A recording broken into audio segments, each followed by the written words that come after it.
মহাবিশ্বের সৃষ্টি শ্রেষ্ঠ করে আল্লাহ যাকে প্রেরণ করেছেন তিনি হলেন সর্বকালের সর্বশ্রেষ্ঠ মহামানব হজরত মুহাম্মদ সাল্লাল্লাহু আলাইহি ওয়াসাল্লাম। আল্লাহ নবী কারীম সাল্লাল্লাহু আলাইহি ওয়াসাল্লাম এর কন্যা হজরত ফাতেমা রাদিয়াল্লাহু তাআলা আনহাকে দুনিয়াতে থাকা অবস্থাতেই জান্নাতের সর্দারনির সার্টিফিকেট দিয়ে দিয়েছেন। একদিন নবী কারীম সাল্লাল্লাহু আলাইহি ওয়াসাল্লাম তার কন্যা ফাতেমা রাদিয়াল্লাহু তাআলা আনহাকে ডেকে বললেন, হে আমার কন্যা ফাতেমা, শোনো, এই মদিনায় এমন একজন কাঠুরিয়ার স্ত্রী থাকে, আর সে এমন একটি আমল করে যে আমলের কারণে সে তোমার আগে জান্নাতে প্রবেশ করবে। নবী কারীম সাল্লাল্লাহু আলাইহি ওয়াসাল্লাম এর এ কথা শুনে ফাতেমা রাদিয়াল্লাহু তাআলা আনহা বললেন, আব্বাজান, আমি জান্নাতের সর্দারনী হওয়া সত্ত্বেও অন্য কেউ কিভাবে আমার পূর্বে জান্নাতে প্রবেশ করবে? সর্বপ্রথম জান্নাতে প্রবেশের আকাঙ্ক্ষা সবারই থাকে। আব্বাজান, আপনি আমাকে সেই কাঠুরিয়ার স্ত্রীর ঠিকানা বলুন, আমি গিয়ে দেখে আসতে চাই সে কি এমন আমল করে যার কারণে সে আমার পূর্বে জান্নাতে প্রবেশ করবে। নবী কারীম সাল্লাল্লাহু আলাইহি ওয়াসাল্লাম তখন বললেন, হে আমার কন্যা ফাতেমা, তুমি আজকে বাড়ি চলে যাও, কিছুদিন পর আমি তোমাকে ডেকে নিব, আর সেদিন আমি তোমাকে কাঠুরিয়ার স্ত্রীর ঠিকানা দিব। নবী কারীম সাল্লাল্লাহু আলাইহি ওয়াসাল্লাম এর এই কথা শুনে ফাতেমা রাদিয়াল্লাহু তাআলা আনহা বাড়ি ফিরে আসলেন। এভাবে বেশ কিছুদিন অতিবাহিত হয়ে গেল। এদিকে ফাতেমা রাদিয়াল্লাহু তাআলা আনহা এর বাড়িতে 3 দিন যাবত খাবার ছিল না। খাবার না খেয়ে হাসান হুসাইন এবং ফাতেমা রাদিয়াল্লাহু তাআলা আনহা দুর্বল হয়ে পড়লেন। শেরে খোদা হজরত আলী রাদিয়াল্লাহু তাআলা আনহু এর হাতে তখন কোনো অর্থ ছিল না যেটা দিয়ে খাবার কিনে আনতে পারতেন। 3 দিন পর একদিন ফাতেমা রাদিয়াল্লাহু তাআলা আনহা হজরত আলী রাদিয়াল্লাহু তাআলা আনহু এর হাতে একটি চাদর দিয়ে বললেন, হে আমার প্রিয় স্বামী, আপনার হয়তো মনে আছে আমাদের বিয়ের সময় আব্বাজান মুহাম্মদ সাল্লাল্লাহু আলাইহি ওয়াসাল্লাম এই চাদরটি হাদিয়া দিয়েছিলেন। এই চাদরটি অনেক বরকতময়। আমার মন চাচ্ছে না এই চাদরটি বিক্রি করতে, কিন্তু যেহেতু আমাদের ঘরে কোনো খাবার নেই, তাই আপনি এই চাদরটি বিক্রি করে যা অর্থ পাবেন সেটা দিয়ে কিছু খাবার কিনে আনুন। তখন হজরত আলী রাদিয়াল্লাহু তাআলা আনহু চাদরটি নিয়ে বিক্রির জন্য বাজারে রওনা হলেন। তিনি চাদরটি নিয়ে বাজারে পৌঁছালেন এবং চাদরটি বিক্রির জন্য অনেক ক্রেতাকে দেখালেন, কিন্তু চাদরটি অনেক পুরনো হওয়ায় কেউ চাদরটি কিনতে আগ্রহ দেখাচ্ছিল না। তখন আলী রাদিয়াল্লাহু তাআলা আনহু অনেক নিরাশ হয়ে পড়লেন এবং আল্লাহ রাব্বুল আলামিনের কাছে সাহায্য প্রার্থনা করলেন। বললেন, ইয়া রাব্বুল আলামিন, আজকে 3 দিন যাবত রাসূল সাল্লাল্লাহু আলাইহি ওয়াসাল্লাম এর কলিজার টুকরা ফাতেমা ও হাসান হোসাইন না খেয়ে আছে। এই পুরাতন চাদরটা বিক্রির জন্য আমি কোনো ক্রেতা পাচ্ছি না। আপনি আমাকে এই চাদরটি বিক্রির জন্য ক্রেতার ব্যবস্থা করে দিন। অতঃপর সেখানে একজন ব্যক্তি আগমন করল। তিনি বললেন, হে শেরে খোদা আলী, তুমি কি এই চাদরটি বিক্রি করতে চাও? আলী রাদিয়াল্লাহু তাআলা আনহু বললেন, জনাব, আমি তো এটা বিক্রির জন্যই বাজারে এনেছি। তখন সেই ব্যক্তিটি বলল, কি পরিমাণ অর্থ হলে তুমি চাদরটি বিক্রি করবে? চাদরটি অত্যন্ত পুরনো হওয়ায় আলী রাদিয়াল্লাহু তাআলা আনহু জানতেন ওই চাদরের মূল্য অনেক কম হবে। তাই আলী রাদিয়াল্লাহু তাআলা আনহু বললেন, জনাব, আপনার যেটা ইচ্ছা আপনি সেটাই প্রদান করুন। তখন সেই ব্যক্তি বলল, আমি 6 দিরহাম দিয়ে চাদরটি ক্রয় করতে চাচ্ছি, তুমি কি চাদরটি বিক্রি করতে রাজি আছো? আলী রাদিয়াল্লাহু তাআলা আনহু খুশি হয়ে গেলেন এবং বললেন, আপনি আমাকে 6 দিরহাম দিয়ে চাদরটি ক্রয় করতে পারেন। অতঃপর ব্যক্তিটি 6 দিরহাম দিয়ে চাদরটি ক্রয় করলেন এবং আলী রাদিয়াল্লাহু তাআলা আনহু সেই 6 দিরহাম নিয়ে খাবার কেনার উদ্দেশ্যে রওনা হলেন। ওদিকে আল্লাহ রাব্বুল আলামিনের একদল ফেরেশতা অন্য দল ফেরেশতাকে বলতে লাগল, হুজুরে পাক সাল্লাল্লাহু আলাইহি ওয়াসাল্লাম এর সাহাবীরা অনেক দানশীল, তারা সুখে দুঃখে সব সময় দান করে। তখন অন্য এক দল ফেরেশতা বলতে লাগল, তারা দান করে এ কথা ঠিক, কিন্তু তারা সব সময় দান করে না। তাদের হাতে যদি কিছু থাকে তবেই তারা তা দান করে, অথবা তাদের যদি সেই জিনিসটার আর প্রয়োজন না থাকে তাহলেই তারা দান করে। ফেরেশতাদের এমন ঝগড়া দেখে আল্লাহ রাব্বুল আলামিন বললেন, হে আমার ফেরেশতাগণ, তোমরা এটা পরীক্ষা করার জন্য আলীর কাছে চলে যাও। সে 6 দিরহাম দিয়ে একটি চাদর বিক্রি করেছে, আর সেই 6 দিরহাম তার অনেক প্রয়োজন। তোমরা গিয়ে দেখো সে তোমাদের সেই 6 দিরহাম দেয় কিনা, তাহলেই তোমরা তোমাদের ঝগড়ার সমাধান পেয়ে যাবে। আল্লাহ তাআলার এই নির্দেশ পেয়ে একজন ফেরেশতা আলী রাদিয়াল্লাহু তাআলা আনহা এর কাছে গেলেন এবং বললেন, হে আল্লাহর বান্দা, আমি কয়েকদিন যাবত না খেয়ে রয়েছি। দীর্ঘদিন না খেয়ে থাকার কারণে আমার শরীরে সামান্যতম শক্তি নেই। আমি আল্লাহর ওয়াস্তে তোমার কাছে কিছু ফরিয়াদ করছি, যদি তোমার কাছে কোনো অর্থ থাকে তবে আমায় তা থেকে কিছু দান করো। এই কথা শুনে আলী রাদিয়াল্লাহু তাআলা আনহু এর মনে দয়া হলো। তখন আলী রাদিয়াল্লাহু তাআলা আনহু ভাবলেন, হে আল্লাহ, 3 দিন হলো আমার স্ত্রী ফাতেমা এবং হাসান হোসাইন না খেয়ে আছে।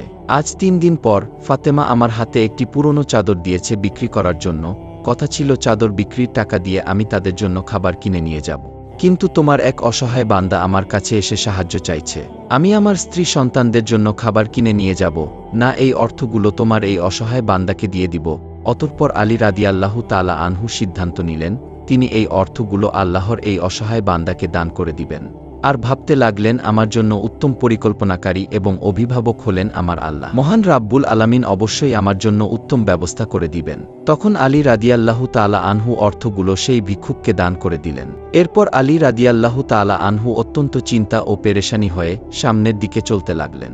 পথিমধ্যে আলী রাদিয়াল্লাহু তাআলা আনহু দেখলেন একজন ব্যক্তি একটি উট নিয়ে সামনের দিকে আসছে এবং ওই ব্যক্তিটি আলী রাদিয়াল্লাহু তাআলা আনহুর কাছে এসে বললেন, আপনি কি আমার উটটি কিনবেন?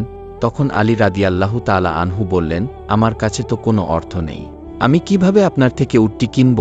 তখন লোকটি বলল, অর্থ নেই তো কি হয়েছে, আমি বাকিতে আপনার কাছে আমার উটটি বিক্রি করতে চাই। তারপর আপনি এই উটটি নিয়ে ব্যবসা করুন এবং ব্যবসায় লাভ হলে আমার অর্থ আমায় পরিশোধ করে দিবেন। আলী রাদিয়াল্লাহু তাআলা আনহু ভাবলেন, উনি যখন বাকিতে আমার কাছে উটটি বিক্রি করতে চাচ্ছেন তখন আমার নিতে সমস্যা কি? আলী রাদিয়াল্লাহু তাআলা আনহু বললেন, আপনি কত দিরহামের বিনিময়ে আমার কাছে উটটি বিক্রি করবেন? তখন লোকটি বলল, 100 দিরহামে আমি এই উটটি বিক্রি করব। অতঃপর আলী রাদিয়াল্লাহু তাআলা আনহু 100 দিরহামের বিনিময়ে উটটি সেই ব্যক্তির কাছ থেকে নিয়ে বিক্রির উদ্দেশ্যে বাজারে রওনা হলেন। আলী রাদিয়াল্লাহু তাআলা আনহু উটটি নিয়ে বাজারে পৌঁছালেন। অতঃপর সেখানে একজন ব্যক্তি আগমন করল এবং বলল, হে শেরে খোদা আলী, আপনি কি এই উটটি বিক্রি করবেন? আলী রাদিয়াল্লাহু তাআলা আনহু বললেন, আমি তো উটটি বিক্রি করার জন্যই বাজারে নিয়ে এসেছি। তখন লোকটি বলল, আপনি কত দিরহামের বিনিময়ে উটটি বিক্রি করবেন? শেরে খোদা হযরত আলী রাদিয়াল্লাহু তাআলা আনহু বললেন, জনাব আপনি কত দিরহাম দিয়ে উটটি ক্রয় করতে চাচ্ছেন? তখন লোকটি বলল, আমি 160 দিরহাম দিয়ে উটটি ক্রয় করতে চাই। অতঃপর 160 দিরহামের বিনিময়ে হযরত আলী রাদিয়াল্লাহু তাআলা আনহু উটটি সেই ব্যক্তির কাছে বিক্রি করে দিলেন। তখন হযরত আলী রাদিয়াল্লাহু তাআলা আনহু সেই 160 দিরহাম থেকে 100 দিরহাম উট বিক্রেতাকে দিয়ে দিলেন এবং বাকি 60 দিরহাম নিয়ে খাবার কেনার উদ্দেশ্যে রওনা হলেন। এরপর হযরত আলী রাদিয়াল্লাহু তাআলা আনহু বাজার থেকে অনেক খাবার কিনে বাড়িতে ফিরলেন। বাড়ি ফিরে হযরত আলী রাদিয়াল্লাহু তাআলা আনহু দেখলেন ফাতেমা রাদিয়াল্লাহু তাআলা আনহা বাহিরে দাঁড়িয়ে আছেন। তখন আলী রাদিয়াল্লাহু তাআলা আনহু বললেন, খাবারগুলা নাও এবং ভেতরে চলো। ফাতেমা রাদিয়াল্লাহু তাআলা আনহা বললেন, আমি যে চাদরটা আপনাকে দিয়েছি সেটা বিক্রির অর্থ দিয়ে তো এত খাবার কিনা সম্ভব না, তাহলে আপনি এত খাবার কিভাবে কিনলেন? শেরে খোদা হযরত আলী রাদিয়াল্লাহু তাআলা আনহু বললেন, বাড়ি চলো, তারপর আমি সম্পূর্ণ ঘটনা তোমায় বলছি। ফাতেমা রাদিয়াল্লাহু তাআলা আনহা বললেন, আপনি আমায় পুরো ঘটনা বলুন, তারপর আপনি বাড়িতে প্রবেশ করতে পারবেন। তখন হযরত আলী রাদিয়াল্লাহু তাআলা আনহু বললেন, হে ফাতেমা, তুমি তো জানো তোমার স্বামী আলী কখনো অবৈধ পথে অর্থ উপার্জন করবে না, তাহলে তুমি কেন এই ব্যাপারে সন্দেহ পোষণ করছো? তুমি আগে বাড়ি চলো, তারপর আমি তোমায় সম্পূর্ণ ঘটনা খুলে বলছি। কিন্তু হযরত ফাতেমা রাদিয়াল্লাহু তাআলা আনহা কিছুতেই শেরে খোদা হযরত আলীর কথা বুঝতে চাইছিল না।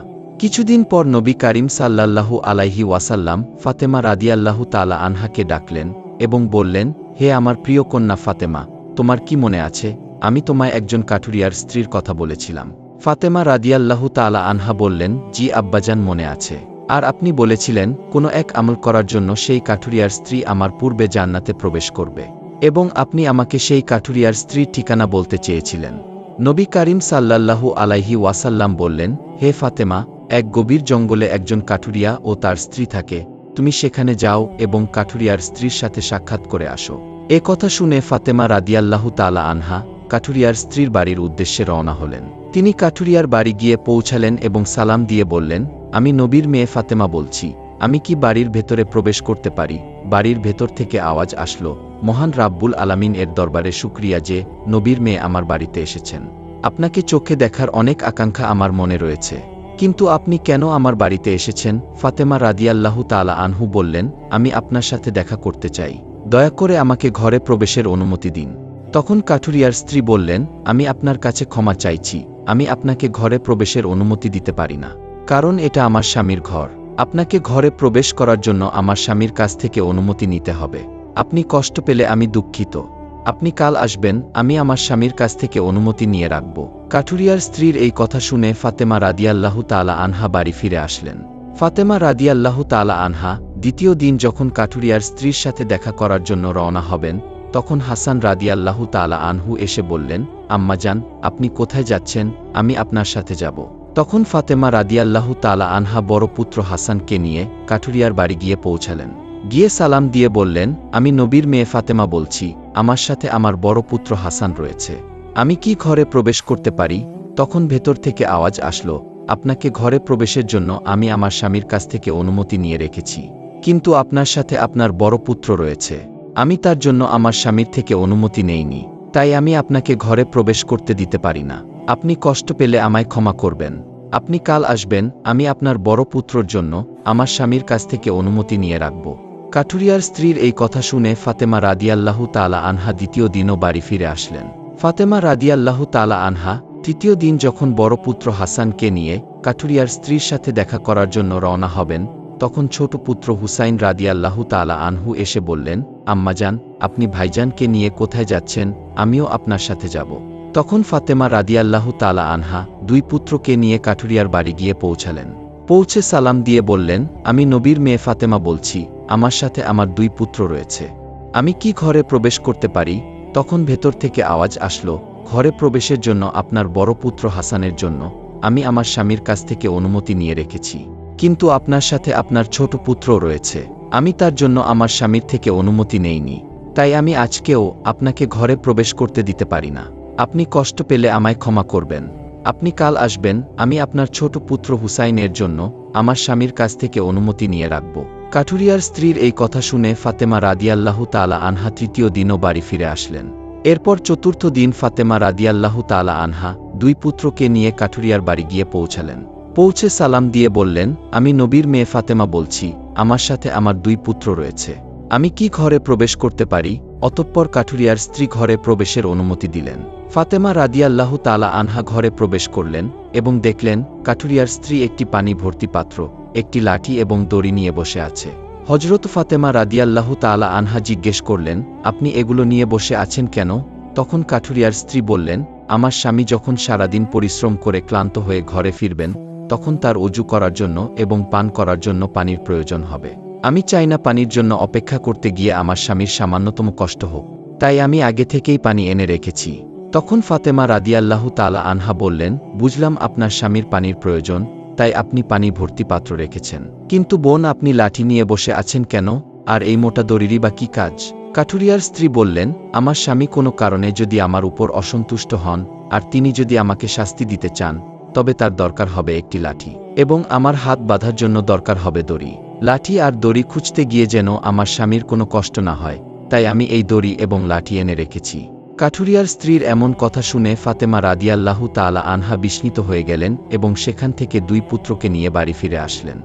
এরপর ফাতেমা রাদিয়াল্লাহু তাআলা আনহা নবী করিম সাল্লাল্লাহু আলাইহি ওয়াসাল্লাম এর দরবারে গেলেন।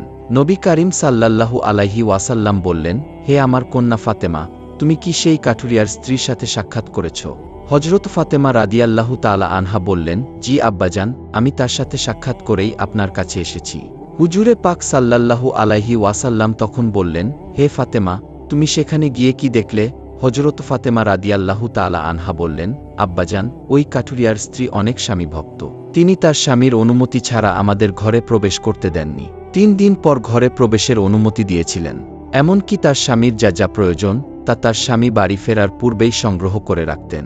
তখন নবী করিম সাল্লাল্লাহু আলাইহি ওয়াসাল্লাম বললেন, হে আমার কন্যা ফাতেমা, তোমার এই কাঠুরিয়ার স্ত্রীর কাছ থেকে অনেক কিছু শিখার আছে। ফাতেমা রাদিয়াল্লাহু তাআলা আনহা বললেন, আব্বাজান, আমি এখান থেকে কি শিক্ষা নিতে পারি? আর কিভাবে তিনি আমার পূর্বে জান্নাতে প্রবেশ করবেন? তখন হুজুরে পাক সাল্লাল্লাহু আলাইহি ওয়াসাল্লাম বললেন, হে ফাতেমা, তোমার হয়তো মনে আছে, তুমি একদিন তোমার স্বামী হযরত আলীকে একটি পুরনো চাদর দিয়েছিলে বিক্রির জন্য। সেই চাদর বিক্রির অর্থ দিয়ে হযরত আলী তোমাদের জন্য খাবার কিনে এনেছিল, কিন্তু তুমি সন্দেহ পোষণ করেছিলে যে হযরত আলী এই খাবারগুলো বৈধ পথে কিনে এনেছে কিনা, তাই তুমি তোমার স্বামী হযরত আলীকে ঘরে প্রবেশ করতে দাওনি। তোমার এ কথা দিয়ে হযরত আলীকে তুমি কষ্ট দিয়েছিলে। হে ফাতেমা, শোনো, হযরত আলী যখন পুরনো চাদরটি বিক্রির জন্য কোনো ক্রেতা খুঁজে পাচ্ছিল না, তখন আল্লাহ তাআলা একজন ফেরেশতাকে পাঠালেন চাদরটি ক্রয় করার জন্য। সেই ফেরেশতা 6 দিরহাম দিয়ে হযরত আলীর কাছ থেকে চাদরটি ক্রয় করেছিল। হযরত আলী যখন সেই 6 দিরহাম দিয়ে খাবার কিনতে রওনা হয়, তখন পথিমধ্যে আল্লাহর একজন ফেরেশতা ভিক্ষুক বেশে এসে আলীর কাছে সাহায্য প্রার্থনা করে। অতঃপর আলী সেই 6 দিরহাম আল্লাহর রাস্তায় দান করে দেয়। হজরত আলী যখন চিন্তিত হয়ে বাড়ির পথে হাঁটছিল, তখন আল্লাহর নির্দেশে জিব্রাইল ফেরেশতা একটি জান্নাতি উট নিয়ে হজরত আলীর নিকট হাজির হয় এবং 100 দিরহাম দিয়ে বাকিতে হজরত আলীর কাছে উটটি বিক্রি করে। এরপর উটটি নিয়ে হজরত আলী বাজারে যায় এবং 160 দিরহামে উটটি বিক্রি করে দেয়। অতঃপর হজরত আলী উট ক্রয়ের সেই বাকি 100 দিরহাম পরিশোধ করে দেয় এবং বাকি 60 দিরহাম দিয়ে তোমাদের জন্য বিপুল পরিমাণে খাবার কিনে নিয়ে যায়। আল্লাহর রাস্তায় 6 দিরহাম দান করার জন্য হজরত আলীকে মহান রাব্বুল আলামিন 10 গুণ ফিরিয়ে দেন। হে ফাতেমা, শুনে রাখো, তোমার সেই চাদরটি আল্লাহ রাব্বুল আলামিন জান্নাতে সংরক্ষণ করে রেখেছেন এবং হজরত আলী যে উটটি দিয়ে ব্যবসা করেছে সেই উটটিও মহান রাব্বুল আলামিন জান্নাতে সংরক্ষণ করে রেখেছেন। কাল কিয়ামতের দিন তুমি যখন জান্নাতে প্রবেশ করবে, তখন তুমি সেই উটের পিঠে বসা থাকবে এবং তোমার সেই চাদরটি হবে উটের লাগাম, আর সেই লাগামটি ধরে থাকবে কাঠুরিয়ার স্ত্রী। লাগামটি ধরে থাকার কারণে কাঠুরিয়ার স্ত্রী তোমার পূর্বে জান্নাতে প্রবেশ করবে এবং তুমি পরে জান্নাতে প্রবেশ করবে। কাঠুরিয়ার স্ত্রীর এমন স্বামী ভক্তিই তার এই মর্যাদার কারণ।